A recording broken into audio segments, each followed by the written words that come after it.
Hi guys, welcome back to your channel money vlogs. ఈరోజు మనం tasty fluffy vanilla cake చేసుకోబోతున్నాం. ముందు ఒక మిక్సీ జార్ తీసుకొని దాంట్లో 3/4 కప్ షుగర్ వేసుకోవాలి. ఈ షుగర్ని మనం మంచిగా బ్లెండ్ కూడా చేసేసుకోవాలి. చూసారా ఎంత బ్లెండ్ అయ్యిందో? ఇలా మనం బ్లెండ్ చేసుకొని 1/2 కప్ ఆయిల్ వేసుకోవాలి అండ్ ఇంకో 1/2 కప్ కర్డ్ వేసుకోవాలి. ఇదంతా మనం మంచిగా కలిపెట్టుకోవాలన్నమాట. లేకపోతే మనం మిక్సీ కూడా వేసుకోవచ్చు. ఈ మిశ్రమాన్ని మనం ఒక బౌల్లో వేసుకోవాలి. ఈ మిశ్రమంతో పాటు మనం 1 కప్ మైదా వేసుకోవాలి. ఈ మైదాతో పాటు 1 స్పూన్ బేకింగ్ సోడా కూడా వేసుకొని 1/2 స్పూన్ వంట సోడా కూడా వేసేసుకోవాలి. ఇప్పుడు మనం వెనిలా ఎసెన్స్ వేసుకోవాలి. లేకపోతే మన దగ్గర వెనిలా ఫ్లేవర్ అనేది మార్కెట్లో దొరుకుతుంది. దాన్ని వేసుకొని మంచిగా కలిపెట్టేసుకోవాలి. మీకు కావాలంటే మిస్కట్తో కూడా కలిపెట్టుకోవచ్చు. చూసారా టెక్స్చర్స్ అలా ఉండాలి. ఇప్పుడు 1/2 కప్ మిల్క్ వేసుకుంటూ కలిపెట్టుకోవాలి. మనకి మిశ్రమం కొంచెం జారుగా రావాలి ఫ్రెండ్స్, సో దట్ కేక్ అనేది కొంచెం పొంగుతుంది అలా అన్నమాట. సో ఇక్కడ మనం ఏంటంటే అడ్జస్ట్ చేసుకుంటూ మిల్క్ వేసుకుంటున్నాం. నాకు ఇక్కడ 1/2 కప్ అంతా పట్టింది, ఎందుకంటే నా మిశ్రమం వచ్చేసి కొంచెం థిక్గా ఉంది.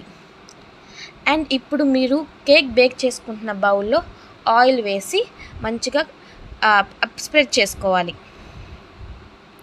మీకు కావాలంటే బటర్ పేపర్ కూడా వేసుకోవచ్చు. ఇప్పుడు దాంట్లోనే కొంచెం మైదా వేసుకొని దాన్ని కూడా స్ప్రెడ్ చేసుకోవాలి. సో దట్ ఇది మనకి బటర్ పేపర్ లాగా యూజ్ అవుతుంది. సో దట్ కింద మనకి అంటుకోదు కేక్ అనేది. చూసారా ఈవెన్గా స్ప్రెడ్ చేసుకొని ఇప్పుడు మనం కలిపి పెట్టుకున్న కేక్ బ్యాటర్ కూడా దాంట్లో వేసేసుకుందాం. ఇట్లా కొంచెం మనం అలా షటిల్ చేస్తే అది కింద దాకా వెళ్తుంది. ఇప్పుడు ఆల్రెడీ ప్రీహీట్ చేసుకున్న ప్యాన్లో ఈ కేక్ బ్యాటర్ అనేది పెట్టేసి కొంచెం సేపు పైన మూత పెట్టేసుకుందాం. అలా పెట్టేసుకున్న తర్వాత నాకు ఇక్కడ ప్లేట్ సరిపోలేదు, సో పెద్దది పెట్టుకున్నాను. చూసారా కేక్ 2 నిమిషాల్లోనే ఎంత బాగా కుక్ అయిందో. ఇలా మనం స్పోక్తో టెస్ట్ చేస్తే కుక్ అయిందా లేదా అని తెలిసిపోతుంది. ఒకవేళ కేక్ పార్టికల్స్ కనుక స్పోక్ అంటుకుంటే అది కుక్ అవ్వలేదని, అంటుకోకపోతే కుక్ అయిందని అర్థం. ఇప్పుడు మనం టేస్టీ కేక్ని తీసేసుకుందాం కిందకి. చూసారా ఎంత ఫ్లఫీగా ఉందో కేక్, అలాగే ఎక్కడ కూడా అంటుకోలేదు గాయస్. ఈ కేక్ అనేది కొంచెం సేపు డ్రై అవ్వాలి ఫ్రెండ్స్, ఎందుకంటే డ్రై అవ్వకుండా తీస్తే అది విరిగిపోతుంది. డ్రై అయిన తర్వాత అలా మనం బౌల్లో పెట్టంగానే చూసారా కేక్ ఎంత బాగా వచ్చిందో. మనం బటర్ పేపర్ బదులు అలా ఆయిల్ అలాగే మనం వేసుకున్న మైదా వేసుకున్నా కానీ మనకి బటర్ పేపర్ లాగా యూజ్ అవుతుంది. అలాగే మస్ట్ అండ్ షుడ్ ఈ ప్రాసెస్ అంతా కూడా లో ఫ్లేమ్లోనే చేయాలి, లేకపోతే కేక్ మాడిపోయే అవకాశం ఉంది.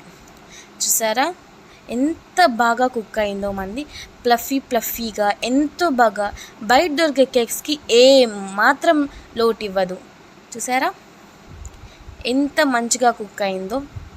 అలా కట్ చేస్తుంటే వెళ్ళిపోతుంది నైఫ్, మనం చూసుకోవచ్చు అసలు ఏ మాత్రం డిఫరెన్స్.